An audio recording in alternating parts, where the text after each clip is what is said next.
What's up, everybody? Welcome back to the channel. Okay, so I've got an update to the government shutdown. We're going to cover a news article talking about that and Donald Trump signing it into law. So we're going to go over all of that stuff. But, you know, I just want to talk about right quick, and I've got a video clip, a highly interesting video clip to show you guys, anybody out there that watches MSN and thinks that, yeah, there's a smidgen of truth to what they say. You know, I love the fact that X exists in its current iteration right now. I just love these people that aggregate all of these news articles, all these little clips, and put them together just to show exactly how bad places like CNN, MSNBC, NBC, ABC, CBS, all these places are. We're going in on CNN because they're supposed to be the most trusted name in news, and Abby Phillips in particular, because she's one of the most popular news hosts currently right now on CNN. So we're going to go in on her. Well, that's mostly what the clip is talking about here, but let's dive into this right quick because this is just great, especially if you love CNN. Is this the new reality for this MAGA era of politicians, that they don't back down when they're confronted with facts? It's clear as day. The FBI put out statistics. Crime is going down. You don't have to twist the facts. The FBI quietly comes out with this new data that shows actually violent crime is up 4.5% during that time frame. The only person making an accusation that people are not getting what they've asked for is Trump, falsely claiming that the administration is withholding resources because of political affiliation. That is just not true. Well, the Federal Emergency Management Agency is facing major backlash after confirming reports that a supervisor ordered disaster relief workers to avoid homes with Trump yard signs. There's actually not any evidence linking any of Hunter Biden's wrongdoings to Joe Biden. You are incorrect. You think that Biden would actually pardon Hunter Biden, despite him saying pretty... Yes, as a father, he would. No. President has ruled out pardoning his son. Breaking news. President Biden has just pardoned his son. Yeah, journalistic integrity of these people just seems to have gone completely out the window. They no longer check their sources anymore. They just take a source that's anonymous, you know, some anonymous random source from somebody that said something about the Trump administration or about Republicans, and just because it fits their narrative, they just take and run with that. And then they argue like as if it's fact, as if it's been proven, and time again these people just get shown, no, that is not true. You should have done your journalistic duty. Show some integrity here. Check your sources. Verify the facts. Verify anything that you said at all. And then admit when you're wrong. But they never admit when they're wrong, do they? God, you just said something that's not correct. What? You tried to slip it in there. You said at the order of the president. That is completely false. He did not appoint the prosecutor? It is completely false that Joe Biden ordered the creation of someone to investigate Donald Trump. He said on the record multiple times that Donald Trump should have been thrown in jail, and said that Merrick Garland failed by not doing it. I think I am making a simple personnel argument. No, what's wrong with it? The Justice Department exists in the executive branch, Hold on. it exists under the president. It is not an independent agency. You did vote against the Defense Appropriations Bill. Or no, I didn't. The rule. No, you're wrong. The rule to... Abby, this is going to be a very embarrassing moment when the internet corrects you on this. I voted for the defense rule both times. Well, when she was running, she said, I'm done with, fracking, we're going to do away with it. You can't say you're going to do away with it. They had her dead to right on that. She reversed herself in 2020. Like that. That's not true. No, she didn't, Abby. That's not accurate at all. But you know what? But it's a weak argument. No, Scott, it's a lie. Do you acknowledge that Zelensky has thanked the United States? He has on occasion. Dozens of occasions. But I will also point out. Dozens of occasions. But I will also point out that in 2022, in a phone call with Joe Biden had to scream at him on the phone, according to NBC News, and say, hey, you could be a little more grateful for what we're doing for you in the United States. Right. He's a frustrating guy to deal with. On that, we have bipartisan presidential consensus. I get that. We have disagreements privately. It happened during World War II. It happened with Biden. The difference is that this played out publicly on purpose. Right. And why go to the Oval Office in a language you don't really speak that well without an interpreter and pick a fight with the president and vice president of the United States, regardless if you don't like what they had to say? Is there some reason he couldn't just sit there and say, thank you so much. Where's the papers? Where's the salmon? Does Dan Bongino have the qualifications to be the second person in charge of the FBI? Yes. He has law enforcement. He has academic. And you look at his resume and compare it to Republican and Democrat nominees for that same position.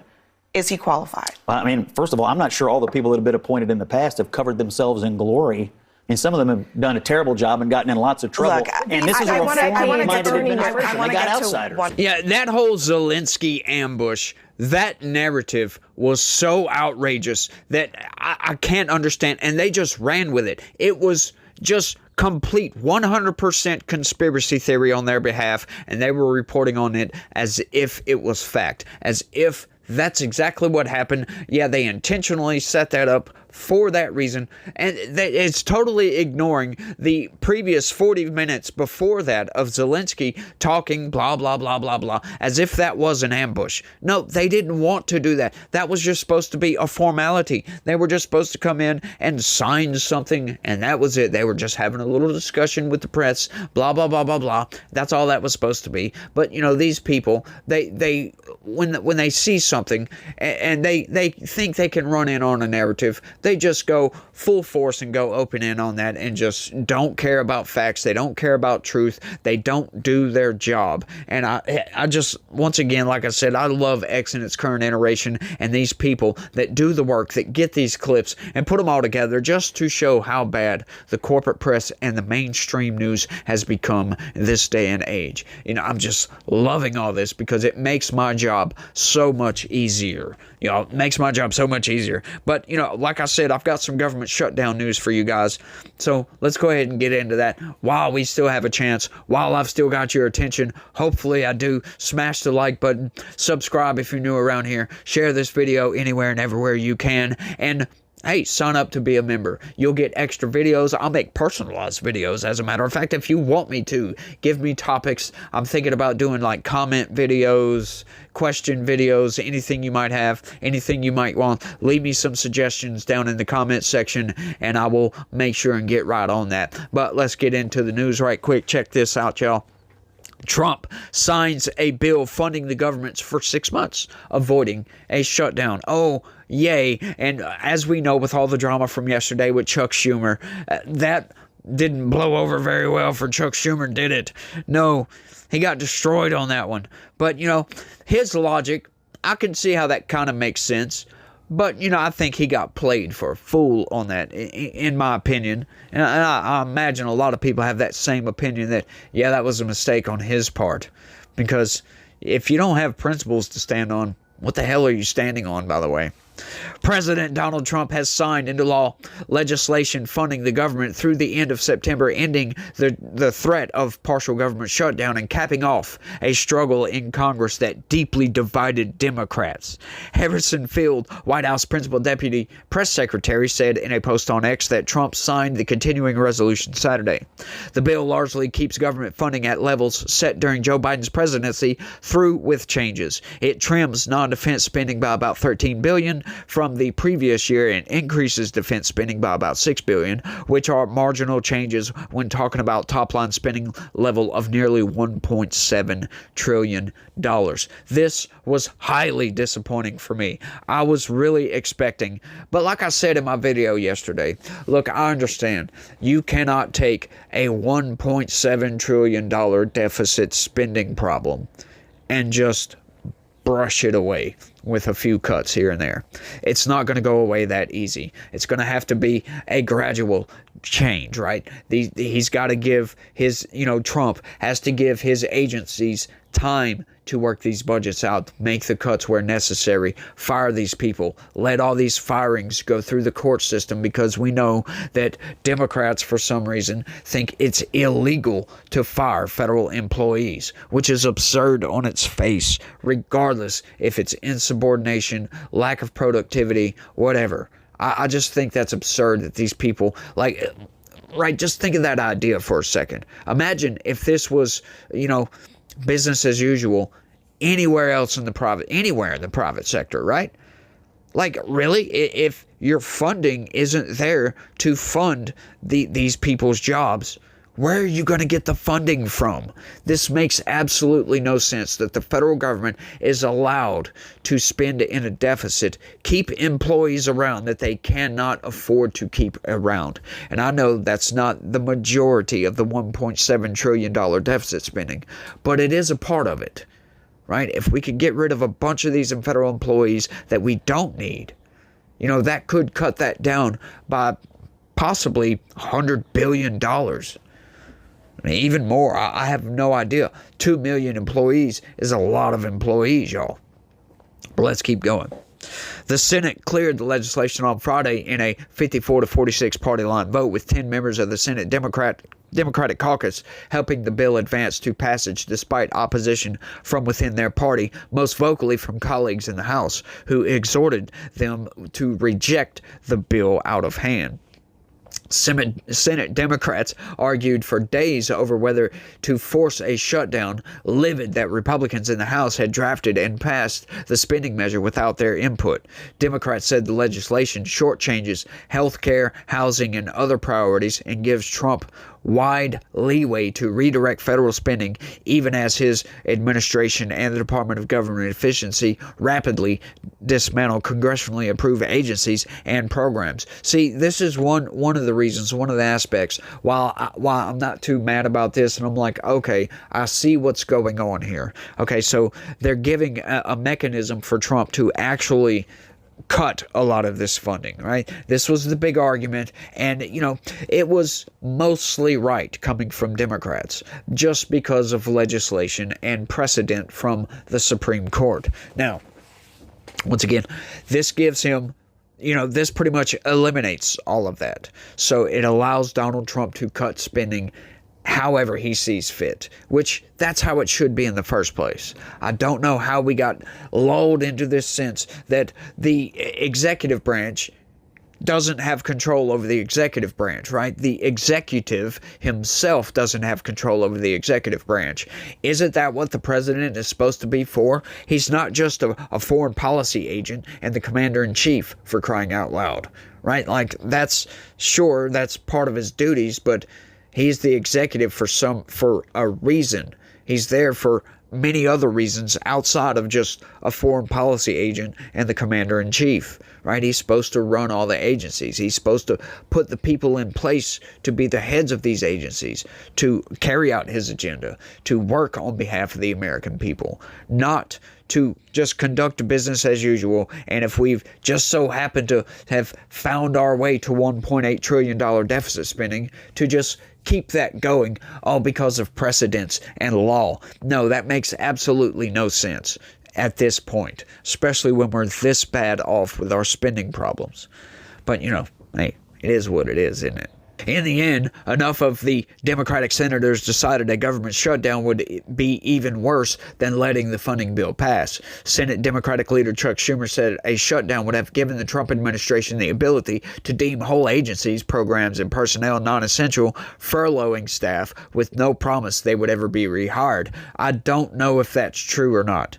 I don't believe that is true. I think that's just Trump derangement coming from Schumer. But so what if it is true, right? Once again, like, these people just can't see that we have a spending problem. I don't know how grown adults can look at a funding bill and see $1.7 trillion deficit spending and be like, yeah, we must sign this or it's the end of the world. It's the absolute apocalypse if we don't sign our spending problem into law. That makes absolutely no sense. None of these people can look at this and see a problem here. To me, that within itself is a problem, that these people actually think this is okay. That, we need to keep business as usual going because why? Because we've been doing it, right, y'all? We've been doing this. No, we haven't, as a matter of fact. Like, this, once again, I'll bring it back to Joe Biden has over doubled the deficit in a 4-year period. Doubled the deficit spending on an annual basis. Year over year deficit spending, he has doubled it And it was already $984 billion when Trump left office. Part of that was, sure, it was a little bit of COVID spending, right? So it was increased from his previous year, which I believe was $700 and something billion, right? But that's still a problem. But it's not as much of a problem as $1.7 trillion or 1.8. That number keeps going back and forth. It's somewhere in between. And I keep, going back and forth between those two numbers because it does fall in between there. But, once again, if it wasn't for the Supreme Court, I always say this, that number would have been, get this, $2.2 trillion. That's just insane. That's 3 times it's almost 3 times. That's over 3 times, as a matter of fact, of what Trump's budget in 2018 was. That's just nuts, y'all. A shutdown will allow Doge to shift into overdrive, Schumer said.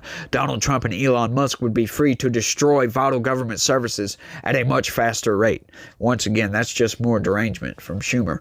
Passage of the funding bill through the House earlier in the week was a victory for Trump and House Speaker Mike Johnson, who managed to hold Republicans together and muscle the bill to passage without support from Democrats, something they've rarely been able to achieve in the past. Yeah, sure. Like these people over at the Associated Press think that the Republican Party is just in chaos. Well, I don't blame them for thinking that. But, at this point, I think that, with this past election, the establishment in the Republican Party has thoroughly been just about eliminated at this point. And we've got in some good people who, once Trump got in, they're willing to fall in line because they actually see how popular Trump's message is, how popular Trump is, how popular Make America Great Again is. And they see that, this has got to be the path forward. This old establishment of business as usual is just no longer working. We are destroying this country slowly. We are selling out the future of this country to fund all these services and blah, blah, blah, blah, blah BS that we don't need right now. All right, we have a bad problem in this country, and, we need massive change. We need a wrecking ball to come in, right? We're having an intervention moment, if you will. We're having one of those moments where you walk into your living room, and there's your entire family and friends, and they're like, we need to have a talk. Yeah, you have a problem. You have a spending problem. We're taking your credit cards. I mean, that's kind of what's going on right now, right? And Democrats are not having it at all. They are the ones with the addiction. They are the ones that need to go to rehab and get their problems fixed, right? They need to detox off this spending issue, this just funding everything, even if it's in a deficit. Something needs to happen, and Democrats are fighting tooth and nail to stop it, and I am loving every single minute of it. Sure, are some things going to hurt because of it? Yes, as a matter of fact. Yeah, we're going to have to go through a little bit of hard times, but once again, it saves the future of this country. If it saves the future of this country, I'm fully on board with hurting a little bit right now, sacrificing the here and now to save the future. I want my retirement to be fine once I get to that point. I don't want the current politicians to sell out the future of my child, for crying out loud. I have an interest to try to make this country, make his life better than mine was. And they don't see that for some reason. They think that we got to have entitlements. Everybody got to have free health care and a universal basic income and all this other nonsense. We need all these services. No, we don't. We absolutely do not. Some people are going to suffer. Tax the rich, then. No. You're going to destroy the wealth of this nation if you do that. You're going to destroy the ability to expand and grow. I just can't stand a lot of the Democrats' arguments because they don't make any logical sense. But I think I've rambled on for long enough on this one, y'all.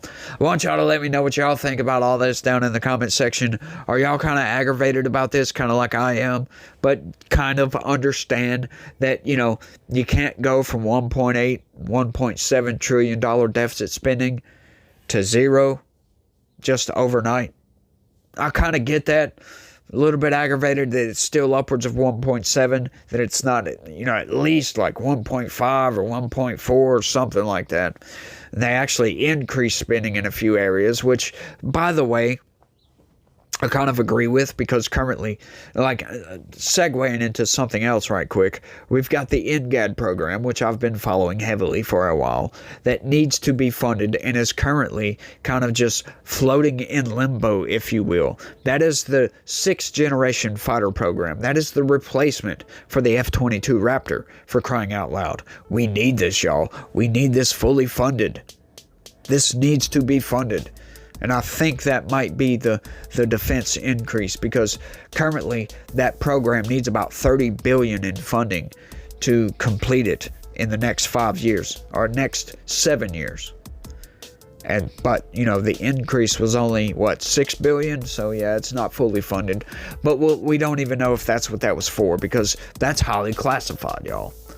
But I think, if I'm right, I mean, we've just had several reports come out from the Air Force and from the Army itself, talking about the future of air superiority, saying how a new generation of fighter is needed, and this is necessary to keep us dominant on the world stage.